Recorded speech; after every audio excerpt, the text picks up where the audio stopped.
Bruce McLaren, who founded McLaren back in 1963, tragically died while testing at Goodwood in 1970. Now, at the time of his death, he was working on a prototype, the M6 GT. And what's incredible is that his vision then is actually the essence of every single road car that McLaren produces today. Now, while I was in Woking last year, I caught up with his daughter Amanda at their technology center, and it was cool. She was saying to me that her dad's big dream was to create a GT road car. Well, 50 years later, it's finally happened, and here it is, McLaren's first car to be classified as a GT.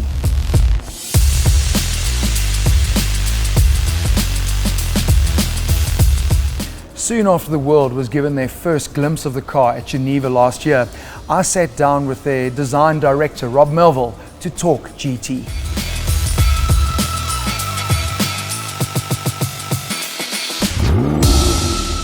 Usually when I come into an interview where I'm going to be chatting about creativity and design, I don't expect to be interviewing a guy that looks like a rugby player. But Rob Melville, who basically looks after everything creative from a McLaren perspective, you're a big chap. Well, yeah. 6 what? 6'4", about 115 kilos. Yeah. And you're designing, lightweight, bespoke, lightweight sports cars. Let's talk GT. Significant car for you because I think potentially there's a different buyer for a car like this. What were the challenges from a design perspective to now ensure that there is a GT? There's a bit more practicality involved in the design. So I think the first bit is to apply our process like this, which we put into 3 simple words: understand, explore, create. What was the brief? What was the mission of the GT? Well, that was simply to create a McLaren Grand Tourer. That means a McLaren designed for the journey. So you can travel at speed, in comfort, supreme luxury with luggage for all occupants. The other part of that was to have competition levels of performance, all in a beautiful, streamlined, sleek body. Yeah. Compared to our supercars, have got a lot of wedge, a lot of dynamic, really ready to pounce forwards. The whole character of this car is more horizontal. It's a little bit calmer. It's incredibly low and incredibly sleek. But then, of course, that as you walk up to the car and open the door, the smell of the leathers, the material, really soft, plush, ultra luxurious leathers with beautiful grain. All the details, machined from solid aluminium details, similar approaches we took on Speedtail, which is up in the Ultimate series. So the craftsmanship and the blend of traditional craftsmanship with digital craftsmanship, there's no old GT DNA in here. Everything is about future GT, contemporary luxury. And of course, we had to deliver a luggage capacity, which means you can take your better half with you and go on an adventure. It really goes back to what GTs were all about. They were dynamic driving experiences with luggage for 2 in supreme luxury.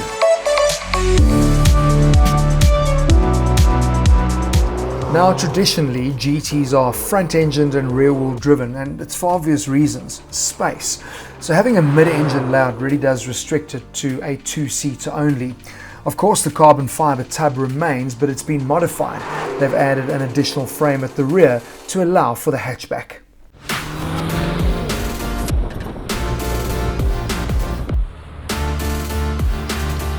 But it's definitely the most practical and comfortable McLaren I've ever been in.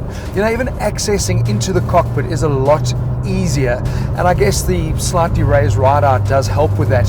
So it sits with 110 mils as standard, but with the nose lift function that can lift up to 130 millimeters, which if you compare that to a standard sedan is pretty on point. So that is really impressive.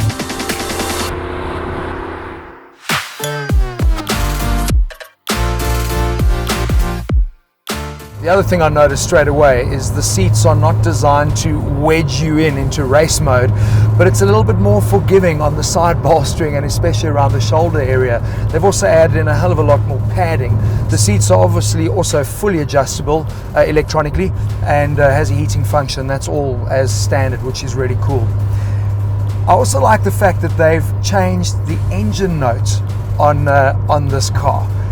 It's more sonorous, deeper, more bassy. Apparently that is what traditional GT drivers are accustomed to. But there's also a hell of a lot of sound deadening that they've added into the car. Sure, it's added a little bit of weight, but that sound deadening makes the cockpit a very quiet place.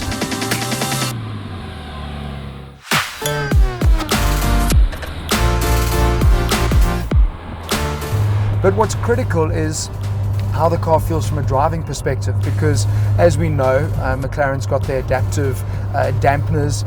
Same on this car, there it is, but it's important that that comfort mode setting is even more compliant, so it can adapt to any road condition that you might find yourself on. And they certainly have dialed in a lot more comfort and compliance into comfort mode.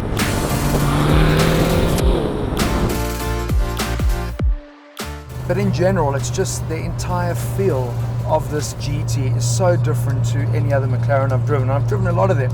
All the detailing, all the trim is plush, and that is not a word that you would generally or normally associate with McLaren. But I suppose what's critical here is, can it deliver on that true definition of a GT? A car that is ideally suited to fly across continents at speed, in comfort, but yet still deliver driving thrills when demanded. Oh yes, it most certainly can.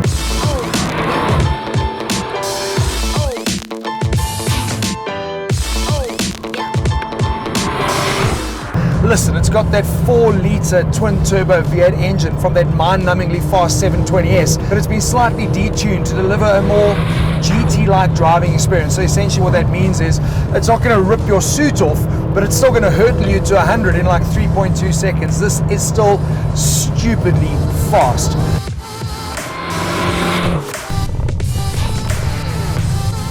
So we're talking 630 Newton meters here, 456 kilowatts. That is plenty, but it's about how it actually delivers that power.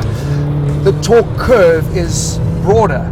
So when we were driving earlier, cruising around town, I don't have to be up and down through the paddles to get into the sweet performance spot. The torque is available. I can literally stay in 6th gear.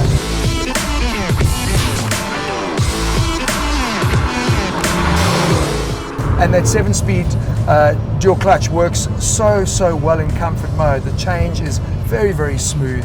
It changes the personality completely, but this is still a McLaren. So yes, you can go and flip it across into sport mode, and I love it.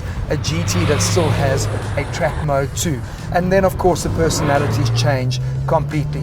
You know, I go and put it into manual mode, and just the engine note changes, how it delivers everything is way more ferocious, and it delivers all those qualities that we've always come to love in a McLaren.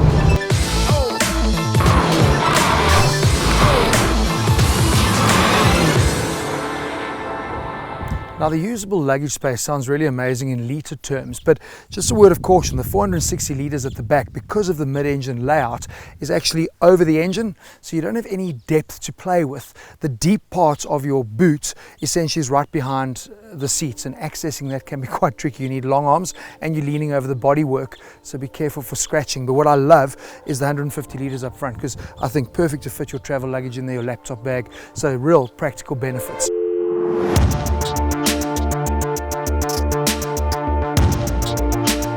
The GT starts at 4.2 million rand, and some of the features on our test unit, like the electronic boot lid and that fabulous electrochromic roof, are all on the options list. As a comparison, the Aston Martin DB11 V8 starts at around 3.8 million rand and the Bentley Continental GT at 3.5 million. Some interesting stats though. In the space race, it's McLaren that comes out on top. It's also going to get you there faster, and thanks to the carbon fiber tub, it weighs over 200 kilograms less than the competition. So it's got all those things needed to classify it as a true GT. For me, it's more a case of, this is a Grand Tourer imagined from a company that has never done it before. These are supercar specialists, so they've come at it with a fresh perspective, a new way of imagining how GTs should be, and that's not a bad thing.